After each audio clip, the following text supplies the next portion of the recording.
नाम है हरिया, मैं काम करता हूँ बहुत बढ़िया, खाता हूँ खाना और रोज गाता हूँ गाना। अरे यार, आज तो बहुत देर हो गई।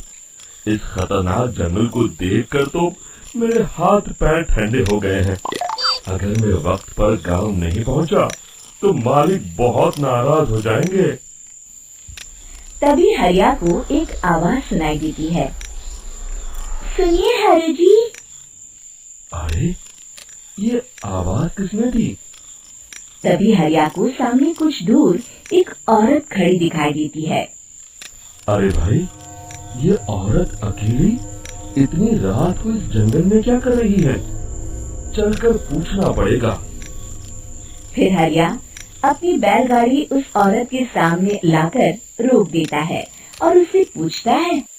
अरे सुनिए, आप इतनी रात को इस खतरनाक जंगल में अकेली क्या कर रही हैं? तभी वो औरत मीठी आवाज में कहती है। अरे हरि जी, आप आ गए। मैं कब से आपका इंतजार कर रही थी। वैसे तो यहाँ से काफी लोग गुजर चुके हैं, लेकिन मैं खास आपका इंतजार कर रही थी। अच्छा, तुम सच कह रही हो? मुझे तो यकीन नहीं हो रहा है। वो क्या है ना, आज तक किसी ने मुझसे इतने प्यार से बात नहीं की। हाँ हाँ हरि जी, मैं सच कह रही हूँ। अब देर मत करिए और जल्दी से मुझे मेरे घर तक छोड़ दीजिए। हाँ हाँ, कौन सी बड़ी बात है, अभी छोड़ देता हूँ। आप मेरे पीछे बैलगाड़ी में बैठ जाइए और मुझे रास्ता बताते चलिए। फिर वो औरत हरिया की बैलगाड़ी में बैठ जाती है और हरिया बैलगाड़ी हाँकता हुआ आगे चल पड़ता है। फिर उस औरत के बताए हुए रास्ते पर चलते चलते हरिया बैलगाड़ी लेकर एक काली गुफा के आगे आकर रुक जाता है। हरिया उस औरत से पूछता है। हाँ देवी जी, आपका घर कहाँ है? यहाँ तो एक गुफा के अलावा और कुछ नहीं है। तभी अचानक वो औरत हवा में उड़ने लगती है। देखते ही देखते उसका सुंदर रूप एक डरावनी चुड़ैल में बदल जाता है और वो जोर जोर से हंसती है। अरे तू तो एक नंबर का बेवकूफ निकला। तू तो भाई आसानी से मेरी बातों में आ गया। अरे मर गया रे, ये तो एक चुड़ैल है। हे भगवान बचा ले, ये तो बड़ी डरावनी दिखाई दे रही है। और फिर अगले ही पल हरिया की बैलगाड़ी में रखा सारा सामान हवा में उड़ता हुआ उस काली गुफा के अंदर चला जाता है और वो चुड़ैल भी उस गुफा के अंदर जाकर कहीं गायब हो जाती है। हरिया ये नजारा देख बुरी तरह घबरा और परेशान हो जाता है। अरे, ये चुड़ैल तो मेरा सारा सामान लेकर गुफा में गायब हो गई। अब क्या होगा? अगर मैं गांव खाली हाथ गया तो मालिक मेरी अच्छी खबर लेंगे। मेरी इस बात का कोई यकीन भी नहीं करेगा। फिर आखिर वही हुआ। हरिया के मालिक चंपक सेठ को हरिया की किसी भी बात पर रत्ती भर भी यकीन नहीं हुआ।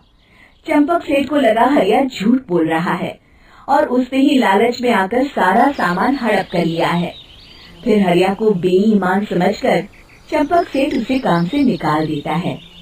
अगले दिन अपनी दुकान में परेशान बैठा चंपक सेठ गुस्से में बड़बड़ाता है। अरे, दुकान में तो सामान बिल्कुल भी नहीं है। अब मुझे ही शहर जाकर सामान लाना होगा। फिर वो अपनी बैलगाड़ी लेकर शहर चला जाता है। शहर से सामान लेकर जब चंपक सेठ वापस गांव लौट रहा होता है, तभी उसे एक आवाज सुनाई देती है। चंपक जी, ओ चंपक जी। अरे, ये तो कोई मेरा नाम लेकर मुझे पुकार रहा है। फिर उस रास्ते में वही औरत खड़ी दिखाई देती है। फिर क्या था, हरिया की तरह चंपक सेठ भी उस औरत के पास अपनी बैलगाड़ी लेकर जाता है और वो भी उसकी चिकनी चुपड़ी बातों के मुंह जाल में फंस जाता है। फिर चुड़ैल उसे भी अपनी गुफा तक ले जाती है और उसका सारा सामान लेकर गुफा में गायब हो जाती है। बेचारा चंपक सेठ लाचार होकर खाली हाथ गांव लौट आता है। फिर ये उस जंगल में रोज की बात हो जाती है। जो कोई भी शहर से कुछ लेकर गांव की तरफ लौटता, वो चुड़ैल उसे बेवकूफ बनाकर उसका सारा सामान लेकर गुफा में गायब हो जाती। एक दिन हरिया एक लकड़हारे को उसी जंगल की तरफ जाते हुए देखता है। फिर हरिया उसे रोकते हुए कहता है, अरे भाई, क्यों अपनी मौत को दावत दे रहे हो? मेरी बात मानो, आगे जंगल में मत जाओ, वहाँ एक बड़ी भयानक चुड़ैल रहती है। लकड़हारा हरिया की बातों को नजरअंदाज करते हुए कहता है, अरे भाई, मुझे पहले ही बहुत देर हो चुकी है, मुझे जाने दो भाई। शाम तक लकड़ियाँ काट कर शहर के बाजार में बेचना है। तुम अपनी ये कहानी किसी फुर्सत में बैठे इंसान को सुनाओ, मैं तो चला। इतना कहकर लकड़हारा वहाँ से आगे जंगल की तरफ चला जाता है। फिर अगले दिन गांव के मुखिया के घर के बाहर बहुत सारे लोग जमा हो जाते हैं। तभी हाथ में कुल्हाड़ी लिए खड़ा लकड़हारा कहता है, अरे मुखिया जी, अब आप ही हमें बचाइए उस जंगल वाली चुड़ैल से। हमारा सारा काम तो शहर से ही होता है। अरे मुखिया जी, उस चुड़ैल की वजह से तो मैं पूरी तरह बर्बाद हो गया हूँ। हम सबको मिलकर उस चुड़ैल का कोई इलाज करना पड़ेगा। तभी भीड़ में खड़ा बीरा कहता है, आप लोग चिंता मत करिए, कल से वो चुड़ैल किसी को नहीं लूट पाएगी। मेरे पास एक बहुत अच्छी तरकीब है। तभी चंपक सेठ उसका मजाक उड़ाते हुए कहता है, अरे तेरा नाम बीरा है तो क्या हुआ? तूने अभी उस चुड़ैल को देखा नहीं है? जाकर अपना काम कर, बड़ा आया। तब मुखिया जी कहते हैं, नहीं नहीं चंपक सेठ, मुझे लगता है हमें इस लड़के को एक मौका देना चाहिए।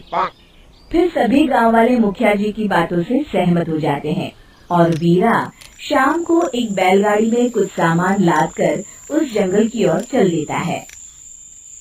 वीरा, ओ वीरा, कहाँ जा रहा है? तभी वीरा मुड़ के देखता है, वही चुड़ैल एक औरत के रूप में खड़ी है। अरे बहन जी, मैं आपको ही ढूंढ रहा था। देखिए, मैं आपके लिए क्या लाया हूँ। अरे वाह, तू खुद मेरे लिए इतना सामान लाया है। तू ही अकेला गाँव में समझदार है। जरा देखो, मैं भी खोल के बड़े भूख लगी है। जैसे ही चुड़ैल उस सामान पर से कपड़ा हटाती है, एक भगवान शिव की तेज रोशनी उसके अंदर मूर्ति से निकलती है और चुड़ैल अपने असली रूप में आकर जलने लगती है। अरे मैं जल रही हूँ, बचाओ! बचाओ! ओम नमः शिवाय, मरने दे! देखते ही देखते वो चुड़ैल राख के साथ उड़ जाती है और सभी गांव वाले भी वहां आ जाते हैं। शिक्षा बुराई पे सदा अच्छाई की ही जीत होती है।